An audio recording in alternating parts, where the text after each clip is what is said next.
ମୋର ପ୍ରିୟ ଛାତ୍ରଛାତ୍ରୀମାନଙ୍କୁ ମୋର YouTube channel Odisha high school classes ତରଫରୁ ସମସ୍ତଙ୍କୁ ସ୍ୱାଗତ ଓ ଶୁଭେଚ୍ଛା ଏବଂ ଶୁଭ ସକାଳ ପିଲେମାନେ ସପ୍ତମ ଶ୍ରେଣୀର ନୂଆ ପୁସ୍ତକ ଗଣିତ ପ୍ରକାଶର ପ୍ରଥମ ଅଧ୍ୟାୟ ଆମ ଚାରିପଟେ ଥିବା ବଡ଼ ସଂଖ୍ୟାର 3ଟି ପାର୍ଟ ଆମେ ଅଲରେଡ଼ି ଡିସ୍କସନ୍ କରିସାରିଛେ। ଆଜି ଏହାର ପାର୍ଟ 4 ଡିସ୍କସନ୍ କରିବା। ହଁ, ଯେଉଁ ପିଲାମାନେ ମୋ ଚ୍ୟାନେଲରେ ନୂଆ ମାତ୍ର ଏପର୍ଯ୍ୟନ୍ତ ଚ୍ୟାନେଲକୁ ସବସ୍କ୍ରାଇବ୍ କରିନାହ, ଚ୍ୟାନେଲକୁ ସବସ୍କ୍ରାଇବ୍ କରିଦିଅ, ଭିଡ଼ିଓକୁ ଲାଇକ୍ କରିଦିଅ, ଭିଡ଼ିଓକୁ ବହୁମାତ୍ରାରେ ତୁମ ସାଙ୍ଗମାନଙ୍କ ସହିତ ସେୟାର କରିଦିଅ। ତେବେ ଡେରି କରିବାନି, ଆସ ଆଜିର ଭିଡ଼ିଓଟି ଷ୍ଟାର୍ଟ କରିବା। ସେମାନେ ଆଜି ଆମେ ପେଜ ନମ୍ବର 9 1.4 ଠିକ୍ ଏବଂ ଆନୁମାନିକ ମାନ ଅର୍ଥାତ୍ ଏକ୍ସାକ୍ଟ ଭ୍ୟାଲୁ, ଆପ୍ରୋକ୍ସିମେଟ୍ ଭ୍ୟାଲୁ ସେ ସମ୍ପର୍କରେ ଡିସ୍କସନ୍ କରିବା। ତେବେ ଦେଖ ପିଲେ, ଗୋଟିଏ କାର୍ଟୁନ ଚିତ୍ର ଦେଇଛି, କ'ଣ ଦେଇଛି ଦେଖିବା। ପୁସ୍ତକ ମେଳାକୁ 1 ଲକ୍ଷ ଲୋକ ବୁଲିବାକୁ ଯାଇଥିଲେ। ଗୋଟେ ପିଲା ଗୋଟେ ଖବରକାଗଜରେ ଗୋଟେ ଶିରୋନାମା ବାହାରିଛି ଯେ ଗତକାଲି ପୁସ୍ତକ ମେଳାକୁ 1 ଲକ୍ଷ ଲୋକ ବୁଲିବାକୁ ଯାଇଥିଲେ। ଝିଅଟି କହୁଛି, ବାପରେ ଏତେ ଲୋକ। ତେବେ ଆଉ ଜଣେ ପିଲା କହୁଛି, ଯଦି ମୁଁ ଯାଇନଥାନ୍ତି ତେବେ ସେମାନେ ଲେଖିଥାନ୍ତେ ପୂର୍ବ ସପ୍ତାହରେ 99,999 ଲୋକ ପୁସ୍ତକ ମେଳାକୁ ଯାଇଥିଲେ। ଅର୍ଥାତ୍ ଏଇ ପିଲାଟି ଯାଇଥିଲା, ତେଣୁ ସେ କହୁଛି ଯଦି ମୁଁ ଯାଇନଥାନ୍ତି ତେବେ ଏଇ ଯେଉଁ ଖବରକାଗଜରେ ଯେଉଁ ଶିରୋନାମାଟା ବାହାରିଛି ଯେ ଗତ ସପ୍ତାହରେ ପୁସ୍ତକ ମେଳାକୁ 1 ଲକ୍ଷ ଲୋକ ଯାଇଥିଲେ, ତେବେ ଯଦି ମୁଁ ଯାଇନଥାନ୍ତି ତେବେ 1 ଲକ୍ଷରୁ 1 ବିୟୋଗ ଗଲେ କେତେ ହେବ ନା 99,999। ଏହା ପ୍ରକାଶ ପାଇଥାନ୍ତା। ବୁଝିହେଲା? ଏହି ବାର୍ତ୍ତାଳାପ ବିଷୟରେ ତୁମେ କ'ଣ ଭାବୁଛ? ତୁମେ ଏପରି ଶିରୋନାମା କିମ୍ବା ବିବୃତ୍ତି ପଢ଼ିଛ କି? ଅନେକ ସମୟରେ ଠିକ୍ ସଂଖ୍ୟା ଆବଶ୍ୟକ ହୁଏ ନାହିଁ ଏବଂ କେବଳ ଏକ ଆନୁମାନିକ ମାନ ଯଥେଷ୍ଟ ହୋଇଥାଏ। ପିଲାମାନେ ତମେ ଏହିପରି ଦେଖିଥିବ। ସାଧାରଣତଃ ଏ କ୍ଷେତ୍ରରେ ଏକ୍ସାକ୍ଟ ଭ୍ୟାଲୁ ପଡ଼େ ନାହିଁ। କାଲିର 2020 ମ୍ୟାଚ୍ରେ କେତେ ଲୋକ ହୋଇଥିଲେ? ହଁ, ପ୍ରାୟ 80,000 ଲୋକ ହେଇଥିଲେ। କ'ଣ ସେଠି କାଉଣ୍ଟିଂ ହେଇଥିଲା? ସେ 80,000ରୁ 5,000 କମି ଯାଇପାରେ ବା 5,000 ଅଧିକ ହୋଇପାରେ। ତେଣୁ ଏହିପରି ଏକ ଆପ୍ରୋକ୍ସିମେଟ୍ ଭ୍ୟାଲୁ ପ୍ରାୟ ତୁମେମାନେ ଶୁଣିଥିବ। ବୁଝିହେଲା? ଉଦାହରଣ ସ୍ୱରୂପ 2011 ଜନଗଣନା ଅନୁଯାୟୀ ବରଗଡ଼ ସହରର ଜନସଂଖ୍ୟା 83,651 ଅଟେ। ଏହା ବଦଳରେ ଜନସଂଖ୍ୟା ଆମେ 85,000 ବୋଲି କହିଲେ ଯଥେଷ୍ଟ, ଯାହାଦ୍ୱାରା ପରିମାଣ କେତେ ବଡ଼ ତାହାର ଏକ ଧାରଣା ମିଳିଥାଏ। ବୁଝିହେଲା? ଆଉ ଗୋଟେ କାର୍ଟୁନ ଚିତ୍ର ଦେଇଛି ଦେଖ। ବାପି, ତୁଫାନ ଏକ୍ସପ୍ରେସ ସମୟାନୁସାରେ ଅଛି କି ନାହିଁ ଫୋନ କରି ଯାଞ୍ଚ କର। ବାପି ଫୋନ ଯାଞ୍ଚ କରୁଛି। ପିଲାମାନେ ସେତେବେଳେ ଗୋଟେ ଫୋନ ନମ୍ବର ଡାଏରୀ ଥିଲା। ବୁଝିହେଲା? ବାପି ଯାଞ୍ଚ କରୁଛି ପୋଲିସର 100 କିମ୍ବା 112, ଅଗ୍ନିଶମ 101, ଆମ୍ବୁଲାନ୍ସ 102, ବିପର୍ଯ୍ୟୟ ପରିଚାଳନା ସେବା 108, ଜାତୀୟ ଜରୁରୀକାଳୀନ ସେବା 112, ରେଲୱେ ଅନୁସନ୍ଧାନ 139। ତେବେ କିଛି ସମୟ ପରେ ଦେଖିଲେ ଯେ ତାଙ୍କ ଘରକୁ ଜଣେ ପୋଲିସ ଆସିଲେ। ଆଚ୍ଛା, ସେଇ ସମୟରେ ସେ ବ୍ୟକ୍ତି ଜଣକ ସେଇ ପୁଅକୁ ପଚାରୁଛନ୍ତି ଯେ କେଉଁ ନମ୍ବରକୁ ଫୋନ କରିଥିଲ? ବୁଝିହେଲା? ବୋଧହୁଏ ସେ ପିଲାଟି ଫୋନ କରିଛି ରେଲୱେର ଅନୁସନ୍ଧାନ ହେଉଛି 139। ବୁଝିହେଲା? 139କୁ ଡାଏଲ କରିବା କଥା, କିନ୍ତୁ ବୋଧହୁଏ ସେ 112କୁ ଡାଏଲ କରିଦେଇছে, ଯାହାଫଳରେ କି ତାଙ୍କ ଘରେ ପୋଲିସ ଆସିକି ପହଞ୍ଚିଛନ୍ତି। ତେଣୁ ସେଇ ବ୍ୟକ୍ତି ଜଣକ ତା ପୁଅକୁ ପଚାରୁଛନ୍ତି, ତମେ କେଉଁ ନମ୍ବରକୁ ଫୋନ କଲ? ସେ ପିଲାଟି କହୁଛି, ଆସନମାନ ସଂଖ୍ୟାକୁ ଅବଶ୍ୟ ମୁଁ କଲ୍ କରିଥିଲି। ଆମ ଶିକ୍ଷକ ଆମକୁ କହିଥିଲେ ଯେ ଦକ୍ଷ ଲୋକମାନେ ଆସନମାନ ସଂଖ୍ୟା ସହିତ କାର୍ଯ୍ୟ କରନ୍ତି। ଅର୍ଥାତ୍ 139 ଜାଗାରେ ସେ 112 ମାନେ ପାଖାପାଖି ସଂଖ୍ୟାକୁ ବା 139 ଜାଗାରେ ସେ 100କୁ ଫୋନ କରିଛନ୍ତି। କାହିଁକି ନା 139ର ପାଖାପାଖି ସଂଖ୍ୟା ବା ଆସନମାନ ସଂଖ୍ୟା ହେଉଛି 100। ତେବେ ଏଠି ପିଲେ ଚିନ୍ତା କର, ଏ କ୍ଷେତ୍ରରେ ପିଲାଟି ଯେଉଁ ଫୋନ କଲା ଠିକ୍ କଲା କି ନା? ଏଠାରେ ଆମକୁ ଏକ୍ସାକ୍ଟ ନମ୍ବର ଡାଏଲ କରିବାକୁ ପଡ଼ିବ। ଫୋନ ନମ୍ବରରୁ ଯଦି ଗୋଟିଏ ନମ୍ବର ଏପଟ ସେପଟ ହୁଏ ତେବେ ବହୁତ ଅସୁବିଧା ହେବ। ବୁଝିହେଲା? ତେଣୁ ସବୁ କ୍ଷେତ୍ରରେ ଆନୁମାନିକ ମାନ ଠିକ୍ ହୁଏ ନାହିଁ ବା ଆନୁମାନିକ ମାନକୁ ଆମେ ବ୍ୟବହାର କରିପାରିବା ନାହିଁ। ଯେପରିକି ଏଠି ସେ ପିଲାଟି ଆନୁମାନିକ ମାନ ବ୍ୟବହାର କରିବା ଫଳରେ ଅସୁବିଧା ହେଲା। ବୁଝିହେଲା? ବେଳେବେଳେ ଆମେ ଆନୁମାନିକ ମାନକୁ ବ୍ୟବହାର କରିବା, ବେଳେବେଳେ ଆମେ ଏକ୍ସାକ୍ଟ ବା ଠିକ୍ ମାନକୁ ବ୍ୟବହାର କରିବା। ବୁଝିପାରିଲ ତ ପିଲେ? एपरी परिस्थिति अछि ଯେଉଁଠାରେ ଏକ ସଂଖ୍ୟାକୁ ନିକଟବର୍ତ୍ତୀ ମାନ ଯାହାକୁ ଆମେ ଆସନ୍ନ ମାନ ବୋଲି କହିବା ଅର୍ଥପୂର୍ଣ୍ଣ ହୋଇଥାଏ। ସଂଖ୍ୟାର ଆସନ୍ନ ମାନ କରିବା ବେଳେ ଆସନ୍ନ ମାନ ପ୍ରକୃତ ସଂଖ୍ୟାଠାରୁ ଅଧିକ ହୋଇଥାଏ ବା ପ୍ରକୃତ ସଂଖ୍ୟାଠାରୁ କମ ହୋଇଥାଏ। ଉଦାହରଣ ସ୍ୱରୂପ ଯଦି ଏକ ବିଦ୍ୟାଳୟର ଛାତ୍ର ଶିକ୍ଷକ କର୍ମଚାରୀ ସମେତ 732 ଜଣ ଅଛନ୍ତି ତେବେ ପ୍ରଧାନ ଶିକ୍ଷକଙ୍କ 700ଟି ମିଠା ବଦଳରେ 750ଟି ମିଠା ବରାଦ କରିପାରନ୍ତି। ବୁଝିଲା, ମନେକର 732 ଜଣ ଅଛନ୍ତି, ସେ ପ୍ରାୟ 750ଟି, ତା ମାନେ ଏଠି କ'ଣ କଲେ ନା ପ୍ରକୃତ ମାନଠାରୁ ଟିକେ ଅଧିକ ମାନକୁ ବ୍ୟବହାର କରାଗଲା। କାହିଁକି? ସେ ମିଠା ଭିତରୁ କେଉଁ ମିଠା ନଷ୍ଟ ହେଇପାରେ ବା ଅଧିକ ଆଉ କିଏ ଲୋକ ଆସିଥାଇପାରନ୍ତି, ତେଣୁ ସେ ଅଧିକ ମିଠା ଏଠି ଅଧିକ ମାନକୁ ବ୍ୟବହାର କରାଗଲା। ପୁନଶ୍ଚ ଯଦି ଗୋଟିଏ ଜିନିଷର ମୂଲ୍ୟ 470 ଟଙ୍କା ତେବେ ଦୋକାନୀ 500 ଟଙ୍କା ବଦଳରେ ଏହାର ମୂଲ୍ୟ 450 ଟଙ୍କା ମଧ୍ୟ କହିପାରନ୍ତି। ପ୍ରକୃତ ମାନ ହେଉଛି 470, କିନ୍ତୁ ତା ପରିବର୍ତ୍ତେ ଯଦି ଆସନ୍ନ ମାନ 470 ଡାକିଦେବ, କିନ୍ତୁ ଆମେ ଦେଲାବେଳେ କେତେ ଦେବା? 450। ବୁଝିପାରୁଛ ନାହିଁ? ତେଣୁ ଏଠି ପ୍ରକୃତ ମାନ ଠାରୁ ଏହା ଟିକେ କମ ହେଲା। ପ୍ରଥମ କ୍ଷେତ୍ରରେ ଦେଖିଲେ ପ୍ରକୃତ ମାନ ଠାରୁ ଅଧିକ ହେଲା, ଏଠି ପ୍ରକୃତ ମାନ ଠାରୁ କମ ହେଲା। ସେହି ପରିସ୍ଥିତି ଗୁଡ଼ିକୁ ଦଳ ଭିତରେ ବିଚାର କର ଓ ଆଲୋଚନା କର। ଆସନ୍ନ ମାନଟି ପ୍ରକୃତ ମାନ ଠାରୁ ଅଧିକ ହେବ, ଆସନ୍ନ ମାନଟି ପ୍ରକୃତ ମାନ ଠାରୁ କମ ହେବ, ଆସନ୍ନ ମାନଟି ପ୍ରକୃତ ମାନ ଠାରୁ ଅଧିକ ବା କମ ହେବ ବା ଠିକ ସଂଖ୍ୟା ଆବଶ୍ୟକ ହେବ। ଏହା ପିଲାପିଲେ ତମେ ଉଦାହରଣ ସେହିପରି ଦିଅ। କେଉଁ କ୍ଷେତ୍ରରେ ଆମର ଆସନ୍ନ ମାନଟି ପ୍ରକୃତ ମାନ ଠାରୁ ଅଧିକ ହେବ, କେଉଁ କ୍ଷେତ୍ରରେ ଆସନ୍ନ ମାନଟି ପ୍ରକୃତ ମାନ ଠାରୁ କମ ହେବ, କେଉଁ କ୍ଷେତ୍ରରେ ଆସନ୍ନ ମାନଟି ଅଧିକ ବା କମ ହେବ ପ୍ରକୃତ ମାନ ଠାରୁ ବା ଠିକ ସଂଖ୍ୟା ଆବଶ୍ୟକ ହେବ। ତୁମେମାନେ ଚିନ୍ତା କର, ଅନେକ ଗୁଡ଼ିଏ ଉଦାହରଣ ମଧ୍ୟ ହୋଇପାରିବ। ବୁଝିହେଲା? ବର୍ତ୍ତମାନ ଆମେ ଡିସ୍କସନ୍ କରିବା ନିକଟତମ ପଡ଼ୋଶୀ। ବଡ଼ ସଂଖ୍ୟା ଗୁଡ଼ିକ ସହିତ ନିକଟତମ ହଜାର, ଲକ୍ଷ କିମ୍ବା କୋଟି ଜାଣିବା ଆବଶ୍ୟକ ଅଟେ। ଉଦାହରଣ ସ୍ୱରୂପ ଗୋଟିଏ ସଂଖ୍ୟା ଦେଇଛି 6,62,85,183 ନିକଟତମ ସଂଖ୍ୟା ବା ଆସନ୍ନ ମାନ ଲେଖ। ପିଲାମାନେ ଲକ୍ଷ୍ୟ କଲ 6,62,85,183 ଆମେ ନିକଟତମ ହଜାର, ନିକଟତମ 10,000, ନିକଟତମ ଲକ୍ଷ, ନିକଟତମ 10 ଲକ୍ଷ, ନିକଟତମ କୋଟି ସଂଖ୍ୟା ସ୍ଥିର କରିବା। ତେବେ ଏଇଠି ଗୋଟେ ନିୟମ ଅଛି। କ'ଣ ସେ ନିୟମଟି? ଯେତେବେଳେ କୌଣସି ଅଙ୍କର ଆମେ ଆସନ୍ନ ମାନ ବା ନିକଟତମ ସଂଖ୍ୟା ନିର୍ଣ୍ଣୟ କରୁଥିବା ତେବେ ସେହି ସଂଖ୍ୟାର ଡାହାଣ ପଟ ଅଙ୍କକୁ ଲକ୍ଷ୍ୟ କରିବା। ବୁଝିହେଲା? ଯଦି ଡାହାଣ ପଟ ଅଙ୍କଟି ପିଲେ ମନେ ରଖିଥା, ଡାହାଣ ପଟ ଅଙ୍କଟି 5 ହୁଏ ବା 5 ଠାରୁ ବଡ଼ ହୁଏ। ବୁଝିହେଲା ତ? 5 ହୁଏ ବା 5 ଠାରୁ ବଡ଼ ହୁଏ, ତେବେ ସେ କ୍ଷେତ୍ରରେ ଆମର ସେଇ ଅଙ୍କ ନ ଆସିକି ସେଇ ଅଙ୍କରେ ଆମେ କେତେ ମିଶେଇବା ନା 1 ମିଶେଇବା। ବୁଝିହେଲା ତ ପିଲେ? ଯଦି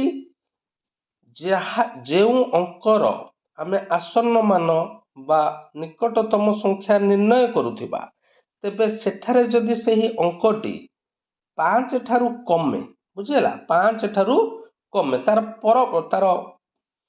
ପରବର୍ତ୍ତୀ ଅଙ୍କଟି 5 ଠାରୁ କମେ, ତେବେ ସେଠାରେ ଆମେ 1 ନ ମିଶେଇ ସେଇ ସଂଖ୍ୟା ଥିବ କେବଳ ତା ପରବର୍ତ୍ତୀ ଅଙ୍କରେ ଆମେ 0 ବ୍ୟବହାର କରିବା। ବୁଝିହେଲା? ତେବେ ଦେଖ, ମୁଁ 6,62,85,183 ର 1000ତମ ସ୍ଥାନରେ କିଏ ଅଛି ନା 5,000। ବୁଝିହେଲା ତ? ଏହାର 1000ତମ ସ୍ଥାନରେ 5,000 ଅଛି। ତେବେ ଆମେ ନିକଟତମ 1000 ନିର୍ଣ୍ଣୟ କରିବା। ମୁଁ ତୁମକୁ କ'ଣ କହିଲି ନା ଯାହାର ଆମେ ନିର୍ଣ୍ଣୟ କରିବା ତା ଡାହାଣ ପଟ ଅଙ୍କଟାକୁ ଦେଖ। 5,000ର ଡାହାଣ ପଟେ କିଏ ଅଛି ପିଲେ? 1। କିଏ ଅଛି ନା 1। ତେବେ 1ଟା 5 ଠାରୁ ସାନ, 1ଟା 5 ଠାରୁ ସାନ, ଆମେ 5 ବୋଲି ଧରିଛେ, ତେଣୁ 1ଟା ଯେହେତୁ 5 ଠାରୁ ସାନ ହେଲା, ତେବେ ଏଇଠି ଯେଉଁ 5,000 ଅଛି ସେଇ 5,000 ରହିବ, ତା ପରବର୍ତ୍ତୀ ତିନୋଟି ଅଙ୍କ 0 ହେଇଯିବ। ତା ମାନେ ଏହି ସଂଖ୍ୟାର ନିକଟତମ 1000 ହେଲା 6,62,85,000। ବୁଝିହେଲା ତ? ବର୍ତ୍ତମାନ ଆଲୋଚନା କରିବା ନିକଟତମ 10,000। ବୁଝିହେଲା। ଆଚ୍ଛା ନିକଟତମ 10,000 ତେବେ ଦେଖିବା 10,000 ସ୍ଥାନରେ କିଏ ଅଛି? ବୁଝିହେଲା। 10,000 ସ୍ଥାନରେ କିଏ ଅଛି ନା 8 ଅଛି। ବୁଝିହେଲା। 10,000 ସ୍ଥାନରେ ଆମର 8 ଅଛି।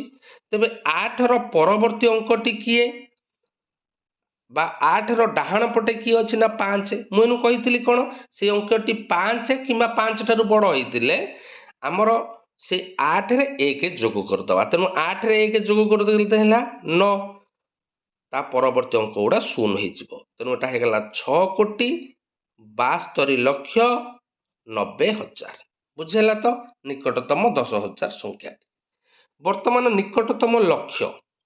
ତେବେ ଦେଖିବା ଏଠି ଲକ୍ଷ୍ୟ ଘରେ କିଏ ଅଛି ପିଲେ ନା 2 ଅଛି।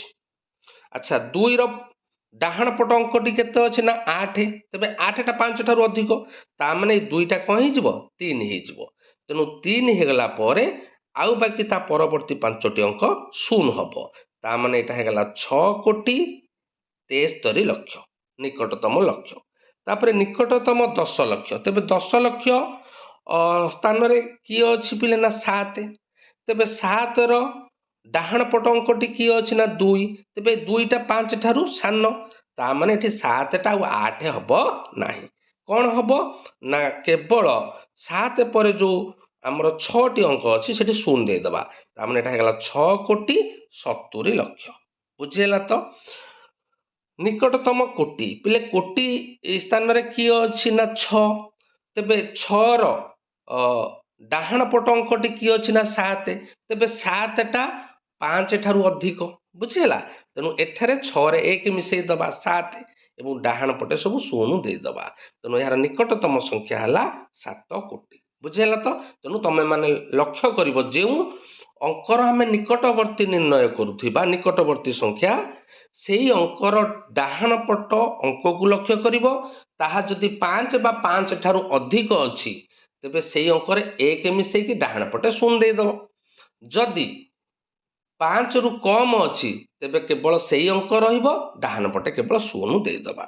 ତେବେ ଏହିପରି ଆମକୁ 2ଟି ସଂଖ୍ୟା ଦେଇଛି, ଆମେ ତାର 5ଟି ନିକଟତମ ସଂଖ୍ୟା ବା ଆସନ୍ନ ମାନ ନିର୍ଣ୍ଣୟ କରିବା। ତେବେ ପିଲାମାନେ ଦେଖ 3,67,69,957ର 5ଟି ନିକଟତମ ସଂଖ୍ୟା ବା ଆସନ୍ନ ମାନ ସଂଖ୍ୟା ଲେଖିବା। ଏବେ ବୁଝେଇଥିଲି। ତେବେ ଦେଖ ପ୍ରଥମେ ଲେଖିବା ନିକଟତମ 1000। ପିଲାମାନେ ପ୍ରଥମେ ଦେଖ 1000 ସ୍ଥାନରେ କେଉଁ ସଂଖ୍ୟାଟି ଅଛି 9।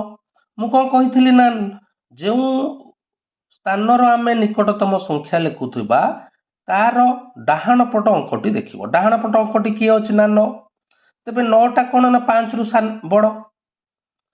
9ଟା 5ରୁ ବଡ଼। ଯଦି 9ଟା 5ରୁ ବଡ଼ ହେଲା ତେବେ ଏଇ 9ରେ 1 ମିଶେଇ ଦେବା। 9ରେ 1 ମିଶେଇ ଦେଲେ କେତେ ହେଇଗଲା 10। ତେଣୁ ଏଠି 0 ରହିବ। ବୁଝିହେଲା। ଏଠି ଯେତେବେଳେ 0 ରହିବ 10କ ଘରକୁ 1 କ୍ୟାରି ହବ, ତା ମାନେ 6ଟା କେତେ ହେଇଯିବ ନା 7।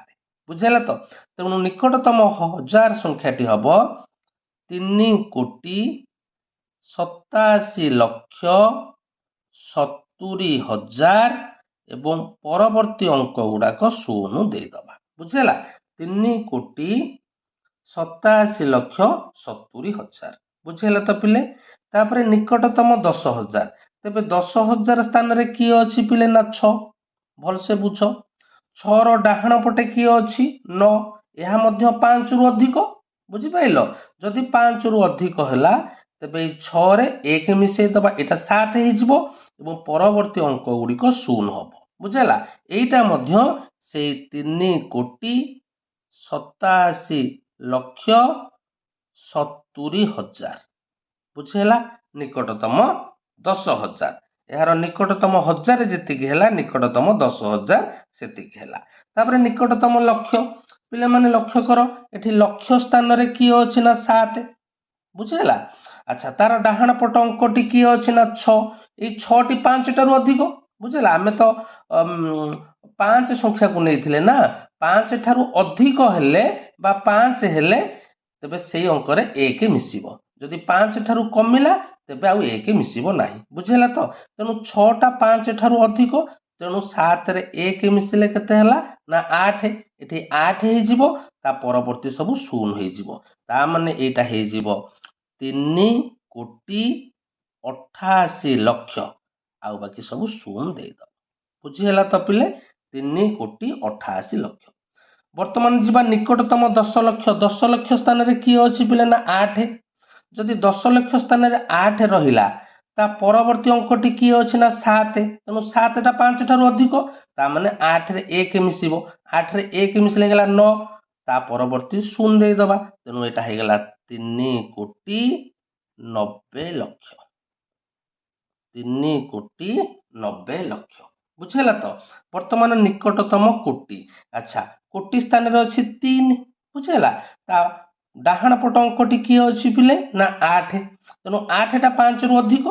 ଯଦି 8ଟା 5ରୁ ଅଧିକ ହେଲା, ତେବେ ଏଇ 3ରେ 1 ମିଶିବ, ତା ମାନେ ଏଇଟା ହେଇଯିବ 4। ଏବଂ ତାପରେ ଯେତେଟା ଅଙ୍କ ରହିଛି 7ଟି ଅଙ୍କ, ସେଠି ଆମେ ଶୂନ ଦେଇଦବା। ତା ମାନେ ନିକଟତମ କୋଟି ହବ 4 କୋଟି। ବୁଝିହେଲା ପିଲେ? ବୁଝିପାଇଲ ତ? ବର୍ତ୍ତମାନ ନେକ୍ସଟ ଏକ୍ସାମ୍ପଲକୁ ଯିବା। ତେବେ ଦେଖ, ସଂଖ୍ୟାଟି ଅଛି 29 କୋଟି 5 ଲକ୍ଷ 32,481। ଆମେ ଏହାର 5ଟି ନିକଟତମ ସଂଖ୍ୟା ବା ଆସନ୍ନମାନ ସଂଖ୍ୟା ନିର୍ଣ୍ଣୟ କରିବା। ପ୍ରଥମେ ନିକଟତମ 1000। ପିଲେ 1000 ସ୍ଥାନରେ କିଏ ଅଛି? ନା 2। ଆଚ୍ଛା, 2ର ଡାହାଣ ପଟେ କିଏ ଅଛି? ନା 4। 4ଟା 5 ଠାରୁ ସାନ। ମୁଁ କ'ଣ କହିଥିଲି? ଯଦି 5 ଠାରୁ ସାନ ହବ, ତେବେ ସେ 2ରେ ଆଉ 1 ମିଶିବ ନାହିଁ, କେବଳ 2 ହବ। ଡାହାଣ ପଟେ କେବଳ ଶୂନ ଦେଇଦବା। ତା ମାନେ ଏଟା ହେଇଯିବ 29 କୋଟି 5 ଲକ୍ଷ 32,000। ବୁଝିହେଲା ତ? ଏଟା ଆଉ 33,000 ହେବ ନାହିଁ। ଯଦି ଏଠି 4 ବଦଳରେ 5 ଥାନ୍ତା, 6 ଥାନ୍ତା, କି 7 ଥାନ୍ତା, କି 8 ଥାନ୍ତା, କି 9 ଥାନ୍ତା, ତେବେ ଏଟା ହେଇଯାଇଥାନ୍ତା 33,000। ବୁଝିହେଲା ତ? ବର୍ତ୍ତମାନ ନିକଟତମ 10,000। ପିଲେ 10,000 ସ୍ଥାନରେ କିଏ ଅଛି? ନା 3। ବୁଝିହେଲା? ଯଦି 10,000 ସ୍ଥାନରେ 3 ଅଛି, ତା ଡାହାଣ ପଟ ଅଙ୍କଟି କିଏ ଅଛି? ନା 2। ତା ମାନେ ଏଟା 2ଟା 5ରୁ କମ। ତେଣୁକରି 3ଟା ଆଉ 4 ହବ ନାହିଁ, କେବଳ 3 ପରେ ଯେତେଟା ଅଙ୍କ ଅଛି, 4ଟା ଅଙ୍କ, ସେ 4ଟା ଅଙ୍କରେ ଶୂନ ଦେଇଦବା। ତା ମାନେ ଏଟା ହେଇଯିବ, ସଂଖ୍ୟାଟି କେତେ ହେଇଯିବ ପିଲେ? ନା 29 କୋଟି 5 ଲକ୍ଷ 30,000। ବୁଝିହେଲା ତ? ବର୍ତ୍ତମାନ ନିକଟତମ ଲକ୍ଷ। ପିଲେ ଦେଖିବା, ଲକ୍ଷ ସ୍ଥାନରେ କିଏ ଅଛି? ନା 5। ବୁଝିହେଲା? ଆଚ୍ଛା, 5ର ଡାହାଣ ପଟ ଅଙ୍କଟି 3 ରହିଛି। ତା ମାନେ 3ଟା 5ରୁ କମ, ତା ମାନେ ଏଇ 5ରେ ଆଉ 1 ମିଶିବ ନାହିଁ, କେବଳ 5 ଲେଖିକି ଡାହାଣ ପଟେ ଯୋଉ 5ଟି ଅଙ୍କ ଅଛି ଶୂନ ଦେଇଦବା। ତେବେ ଏଇଟା ହେଇଯିବ 29 କୋଟି 5 ଲକ୍ଷ। ବୁଝିହେଲା? ଆଉ ଡାହାଣ ପଟେ 5ଟା ଶୂନ। ବୁଝିପାଇଲ ତ? ତାପରେ ନିକଟତମ 10 ଲକ୍ଷ। ପିଲେ 10 ଲକ୍ଷ ସ୍ଥାନରେ କିଏ ଅଛି? ନା 0। ବୁଝିହେଲା ତ? ତେଣୁ 10 ଲକ୍ଷ ସ୍ଥାନରେ ଯଦି 0 ଅଛି, ତାର ଡାହାଣ ପଟ ଅଙ୍କଟି କିଏ ଅଛି? ନା 5। ଯଦି 5 ଅଛି, ତେବେ ଏଇ 0ରେ 1 ମିଶିବ। 0ରେ 1 ମିଶିଲେ କେତେ ହେଲା? ନା 1। ଆ ପରବର୍ତ୍ତୀ ଅଙ୍କ ଗୁଡ଼ିକ 0 ସବୁ ହବ। ତା ମାନେ ଏଇଟା ହେଇଗଲା 29 କୋଟି 10 ଲକ୍ଷ। ବୁଝିହେଲା ତ ପିଲେ? 29 କୋଟି 10 ଲକ୍ଷ। ବର୍ତ୍ତମାନ ଯିବା ନିକଟତମ କୋଟି। ପିଲେ ଦେଖ, କୋଟି ସ୍ଥାନରେ କିଏ ଅଛି? ନା 9। ଏବଂ ତାର ଡାହାଣ ପଟ ଅଙ୍କଟି 0 ଅଛି, ତା ମାନେ ଏହା 5ରୁ କମ। ତେଣୁ 9ରେ କୌଣସି ପରିବର୍ତ୍ତନ ହେବ ନାହିଁ, କେବଳ 9 ପରେ ଯୋଉ 7ଟି ଅଙ୍କ ଅଛି ସେଠି ଆମେ 0 ଦେଇଦବା। ତା ମାନେ ନିକଟତମ କୋଟି ହେଇଯିବ 29 କୋଟି। ବୁଝିହେଲା ତ? 29 କୋଟି। ସମସ୍ତେ ବୁଝିପାରିଲ ତ ନିକଟତମ ସଂଖ୍ୟା କିପରି ନିର୍ଣ୍ଣୟ କରିବା? ତାପରେ ପିଲେ ଲକ୍ଷ୍ୟ କର, ସହର ମାନଙ୍କର ଜନସଂଖ୍ୟା। ପିଲେ ତଳ ସାରଣୀରେ କିଛି ଭାରତୀୟ ସହରର ଜନସଂଖ୍ୟା ଦିଆଯାଇଛି, ସେଗୁଡ଼ିକୁ ଲକ୍ଷ୍ୟ କର। କ୍ରମାଙ୍କ, ସହର, ଜନସଂଖ୍ୟା 2011, ଜନସଂଖ୍ୟା 2001। ତା ମାନେ 2001ର ଜନସଂଖ୍ୟା ଦେଇଛି, 2011ର ଜନସଂଖ୍ୟା ଦେଇଛି। କେତୋଟି ସହର ଦେଇଛି ପିଲେ? ନା 20ଟି ସହରର ନାମ ଲେଖିଛି ଏବଂ ତୁଳନା କରିଛି 2001ରେ ଜନସଂଖ୍ୟା କେତେ, 2011ରେ ଜନସଂଖ୍ୟା କେତେ ଥିଲା। ବୁଝିହେଲା? ତେବେ ଆକୁ ଟିକେ ଲକ୍ଷ୍ୟ କର ଏବଂ ଏହା ତଳେ କିଛି ପ୍ରଶ୍ନ ଦେଇଛି। କ'ଣ ଦେଇଛି ଦେଖ, ଉପରୋକ୍ତ ତଥ୍ୟ ବିଷୟରେ ତୁମେ ଶ୍ରେଣୀରେ ଆଲୋଚନା କର। ତୁମେ ଶ୍ରେଣୀରେ ଏ ତଥ୍ୟକୁ ଦେଖିକି ଆଲୋଚନା କରିବ। ଉପରୋକ୍ତ ଶ୍ରେଣୀ ପାଇଁ ଏକ ଉପଯୁକ୍ତ ଶୀର୍ଷକ କ'ଣ ହବ? ବୁଝିହେଲା? ହେଡଲାଇନ୍ କ'ଣ ଦବା? ନା ହେଡଲାଇନ୍ ଆମେ ଦବା 2001 ଓ 2011 ଜନସଂଖ୍ୟା ମଧ୍ୟରେ ତୁଳନା। ବୁଝିଲା, 2001 ଓ 2011 ଜନସଂଖ୍ୟା ମଧ୍ୟରେ ତୁଳନା ଆମେ ମଧ୍ୟ ଦେଇପାରିବା। ତମେ ଚିନ୍ତା କର ଆଉ କ'ଣ ଶୀର୍ଷକ ହୋଇପାରିବ। 2011 ମସିହାରେ ଭୁବନେଶ୍ୱର ସହରର ଜନସଂଖ୍ୟା କେତେ? ବୁଝିହେଲା, 2011 ମସିହାରେ କେତେ ଥିଲା ପିଲେ ଦେଖ, 2011 ମସିହାରେ ଭୁବନେଶ୍ୱର ଜନସଂଖ୍ୟା ଥିଲା 8,85,363। ବୁଝିହେଲା ତ। ଆଚ୍ଛା, କ'ଣ ଦେଇଛି? ଆନୁମାନିକ ଭାବେ 2001 ତୁଳନାରେ କେତେ ବୃଦ୍ଧି ପାଇଛି? ଆନୁମାନିକ, ଏଠି ଏକ୍ଜାକ୍ଟ ପଚାରିନି, ଏଠି ଆପ୍ରୋକ୍ସିମେଟିକ ପଚାରିଛି।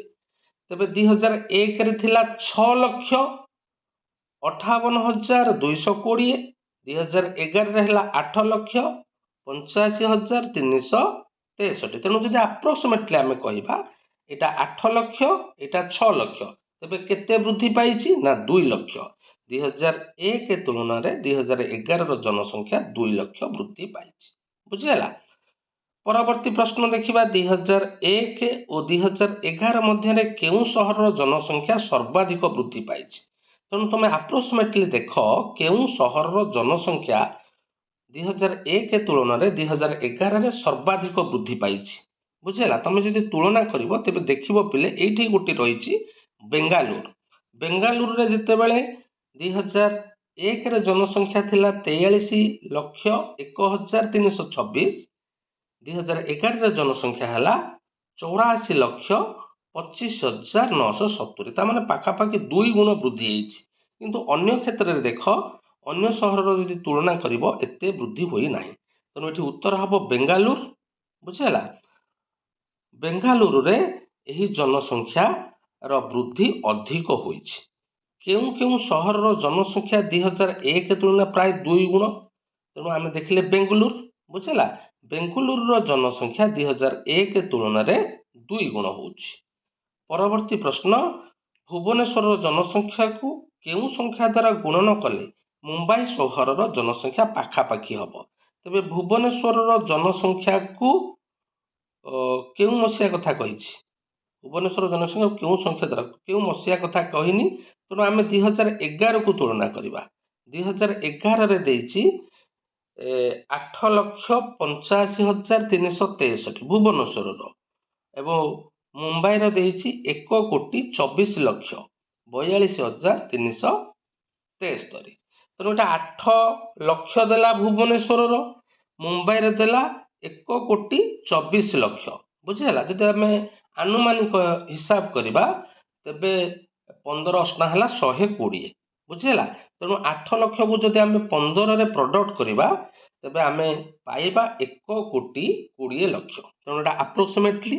ତେଣୁ ଏଠି ଯେଉଁ ପ୍ରଶ୍ନ ପିଲେ ପଚାରିଥିଲା ଭୁବନେଶ୍ୱର ଜନସଂଖ୍ୟାକୁ କେଉଁ ସଂଖ୍ୟା ଦ୍ୱାରା ଗୁଣନ କଲେ ମୁମ୍ବାଇ ସହରର ଜନସଂଖ୍ୟା ପାଖାପାଖି ହେବ, ତେଣୁ ଏଠି ଉତ୍ତର ହେଲା ପିଲେ ପାଖାପାଖି 15 ଦ୍ୱାରା ଯଦି ଆମେ ଗୁଣନ କରିବା ପାଖାପାଖି ମୁମ୍ବାଇ ସହରର ଜନସଂଖ୍ୟା ସହ ସମାନ ହେବ। ବୁଝିହେଲା। ଆଜିର ଏତିକି ଭିଡ଼ିଓଟି ଥାଉ। ନେକ୍ସଟ କ୍ଲାସରେ ଆମେ ଗୁଣନର ସଂରଚନା ଡିସ୍କସନ୍ କରିବା। ସମସ୍ତଙ୍କୁ ଅନେକ ଅନେକ